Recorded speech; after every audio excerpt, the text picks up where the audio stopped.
You're listening to the Business of African Fashion podcast with Victory. This is an online community where we teach passionate entrepreneurs how to build and maintain profitable fashion businesses while connecting with other fashion entrepreneurs. Get ready to be empowered with actionable strategies that can be applied to your business today.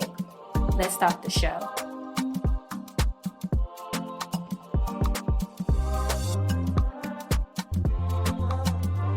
Hey guys, welcome to another episode of the Business of African Fashion podcast. My name is Victory, and I hope that you are having an amazing day, an amazing week, an amazing month, wherever you are. Welcome to today's episode, and I will be talking today about what to do when you're feeling unsupported in your fashion or creative endeavors. This episode is for those of you who might be feeling unsupported, those of us who might be feeling like nobody really understands, even though we do feel supported, or also for those who have a vision, but where they are right now doesn't look like where they have visioned themselves to be or where they have been called to be. This podcast episode is for you.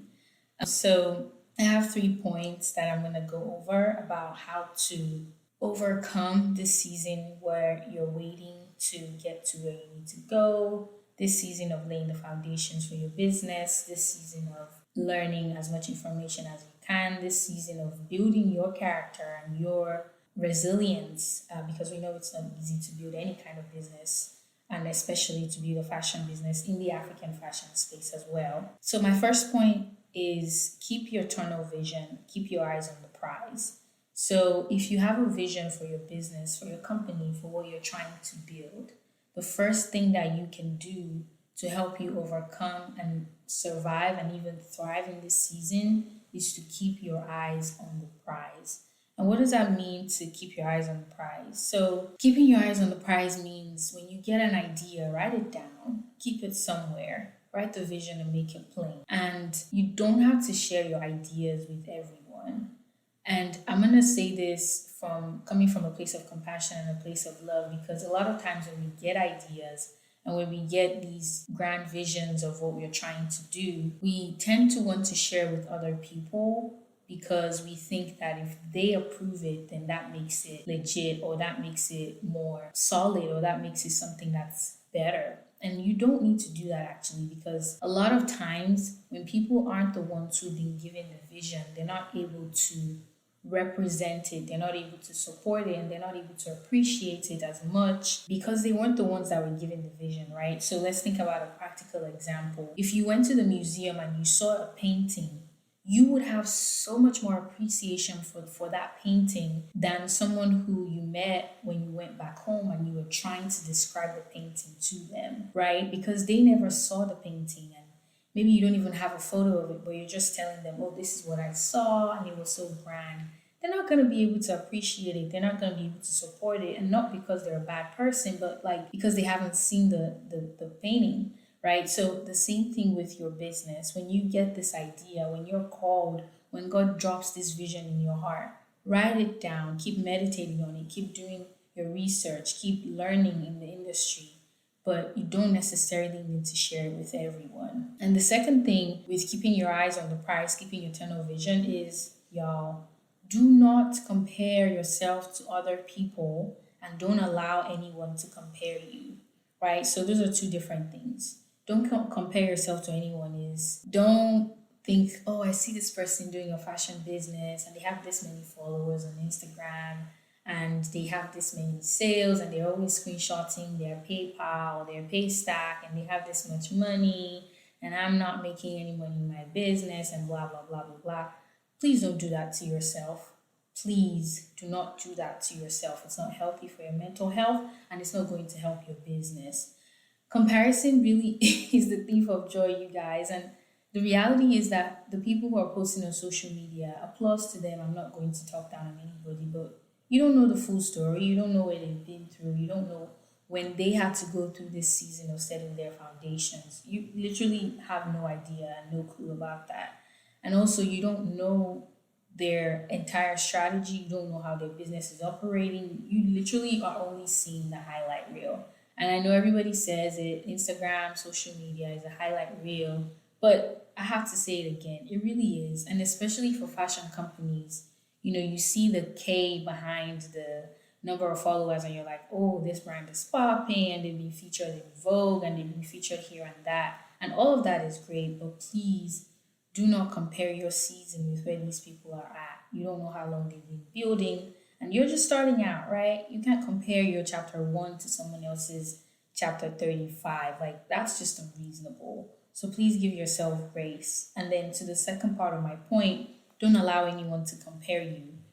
I don't know if this happens in other African countries, but in a lot of the Nigerian movies that I've watched, and even a lot of Nigerian homes, there is this very toxic culture of comparing children to one another. So parents who come in and brag like, oh, my daughter is going to medical school at John Hopkins, and my son is in Harvard Business School. What's your son doing? Please do not allow anyone to compare you to anyone else.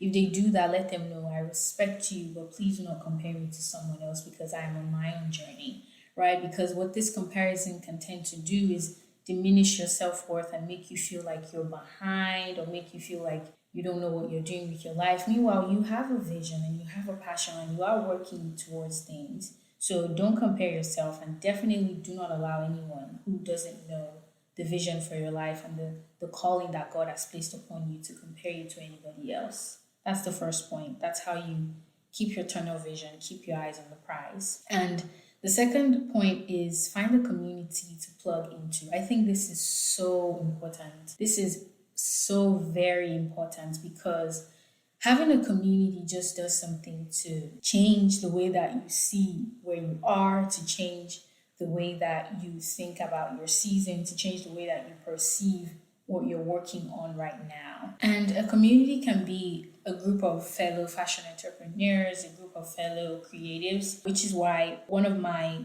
aims and my goals for creating this podcast, for creating this platform, is to create a community for African fashion entrepreneurs to connect, to grow, to network, to learn together. So definitely click the link in the show notes. Also, the link is in my Instagram bio to sign up for our email list and be notified about the community. It's so very important to be plugged in with other people who are also doing what you're doing or something similar, because you find strength really in community. It helps you not to feel so alone. You can ask questions, you can share resources, you can get support, and community is just so very, very important. I know that for me. So I'm currently studying to take some exams, some professional accounting exams, and what I noticed about myself is that the times when I'm studying alone for the exams, I'm more tired, I'm drained. There's all these negative thoughts like, what if I don't pass? What if this happens? What if that happens? But when I'm plugged into community, even if it's just a group like text message with other people who are studying for the CPA, or Facebook or something like that, it really is very helpful for me to be able to understand their process and their journey, and to be able to kind of walk with them and share my resources and share the struggles that I've had. So I think that community is so very important for those who are feeling unsupported to continue to plug into and to continue to have. And I'm excited for the Business of African Fashion community. I have such a huge vision for what it's going to grow and develop into, and I'm excited for you guys to be a part of it. So definitely please click the link, put your email in there, sign up, and we can definitely get started. And my third point, for those who are feeling unsupported in their fashion endeavors, for those who feel like the season that they're in is looking very different from the vision that they were given or the vision that they have for their business, is you have to play the long game versus the short game. So you have to be very strategic about the way that you think about your business and your brand, What do I mean by playing the long game versus the short game? So, personally, I think the short game is wanting to build a business to make a quick profit, to blow on Instagram, to, get clout, to go viral. Those are short game, right? And it's so crazy how much our world has evolved. Like, the attention span is so much smaller now. You can be viral today and be relevant tomorrow. That's the short game, right? The short game is just wanting things for the now, just wanting pleasure for the now, versus the long game, which is really taking a very strategic approach in developing your brand, in creating your brand identity, in building who you're going to be. It takes patience, it takes resilience. You're going to make some mistakes, you're going to learn, you're going to fall, and then you get back up and then you build again. And I'm saying all this not as someone who has played the long game all the way to the end. I'm sharing this because this is currently where I am right now. I tried the short game of like, let me do as many reels as I can on Instagram and let me go on TikTok, and hopefully maybe one day my TikTok will have 1 million likes or 1 million views. And it's so easy to burn out with that business model. It's not sustainable. And also, the people that you attract aren't really people who are going to stick around long term. They're there to laugh and then, move on swiftly. So think about being strategic about your business, playing the long game versus the short game. And another point of doing that, being strategic, is educating yourself, right? So I'm commending you for listening to this podcast, because that's part of educating yourself, right? Reading books about fashion, and not just books about fashion, but books about the business aspect of fashion. Because if you know, I've talked about this a few times, the purpose of this podcast is to really shed the light on the financial perspective of building a fashion business, right? What are the bills that need to be paid? What are the things that we need to take into consideration? How much is the opportunity cost of building a fashion business? What are the factors that we need to take into consideration from a financial perspective? How do fashion companies keep the lights on, right? So educating yourself about these kinds of things, not just the fashion aspect, but the business aspect, right? And just asking questions, educating yourself, listening to experts in the industry, being curious. That's how you play the long game versus spending all your time, like I did, recording and editing TikTok videos and doing all of the, I don't know what they call it these days, like the viral, like the trends on TikTok, like the song that's popping, or doing all of that. It's just exhausting. Like, I think about that stuff now and I'm like, wow, Victory, you had time, because these days I just want to put my head down and really be strategic about what I'm doing before I take action. So that's also my third point. And another thing in playing the long game versus the short game is have an idea of where you want to go, not just in terms of how much money you want to make or how many followers you want to have or what fashion magazines you want to be featured in, but what impact do you want to have? What impact do you want your brand to have? Right? This really helps you. This is a question that's going to take you a few days really to answer if you're really thinking about this and reflecting on it and saying, okay, this brand that I've been given a vision for, what impact do I want it to have on the world? What impact do I want it to have on the African fashion space, right? And when you start to come up with these points, the impact that you want to have, it really, really helps you with the long game, because then you have a strategic foundation upon which you're going to build your business. It helps you know what your brand values are. It helps you understand that if this is not in alignment with the impact that I want my brand to have, then it's just not an opportunity that I'm going to explore. And if it's in alignment, then you go for it, right? And it helps you be more prepared rather than just, kind of throwing things at the wall and hoping that something sticks. Because the short game, what it really is just, hopping on every trend, hopping on everything that seems to be going viral, and, keeping your fingers crossed that one day you'll be part of the people that go viral. That's not very strategic. It's not very smart in this day and age. It might have worked maybe when Instagram first started, and there weren't like as many accounts and as many people trying, and it's like all of us are swimming really, really quickly to try to go viral. And it's like there's so many people swimming now that the pool is just a mess, right? So you might as well be more strategic and think about, if we're all going to be in this pool, how can I, maybe get a floater or maybe get a paddleboard? How can I get to where I'm trying to get to faster? And not just faster in the sense of time, but being more strategic about the processes and the procedures that I'm going to put in place to make sure that my business is able to get there. And I know I've said a lot, and we're just starting this podcast. I know this is just like the third or so episode. We haven't really gone deep into some of these topics and some of these ideas that I'm introducing. But I really encourage you to think about the impact that you want to have. And that's associating yourself with the long game versus the short game, which is just focusing on profit or clout or wanting to blow or, all of these other short term things. So, quick recap: the points of this episode: how to navigate the season where you're feeling unsupported in your fashion or creative endeavors, how to navigate the season where what you're seeing right now doesn't look like the vision that you hoped and had for your brand. The first point is to keep your tunnel vision, keep your eyes on the prize. And how do we do that? The first thing is you don't need to share your ideas with everyone. And don't compare yourself to people, and do not allow anyone to compare you to other people. Second point, very, very important, is find a community to plug into.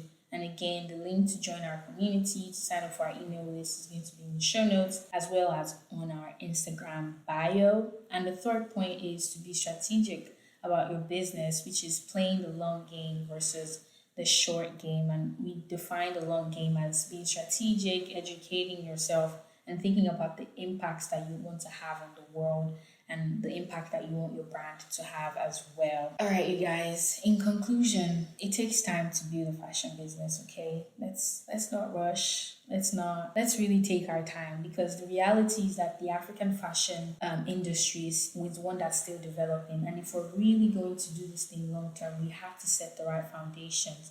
And if we're going to build these businesses, we have to make sure that not only do they live while we're here, that they outlive us, and they're companies that can be passed on from generation to generation and continue to employ people to produce wealth for the good people of the African countries and even Africans in diaspora as well. We have to make sure that we're setting the right foundations. And for us to do this, we have to keep our eyes on the prize. We have to just keep being strong and remember that even if what you see today doesn't look like the vision that you're given, if you keep working at it one day at a time, one day at a time, one day at a time, one day you look up and you realize, like, wow, girl, you don't build a whole fashion company, right? So let's just keep working hard. And thank you so much for listening to this episode of the Business of African Fashion podcast. I would love to hear your feedback about this episode. Please send me an email at businessofafricanfashion@gmail.com with your feedback, or you can send me a DM on Instagram.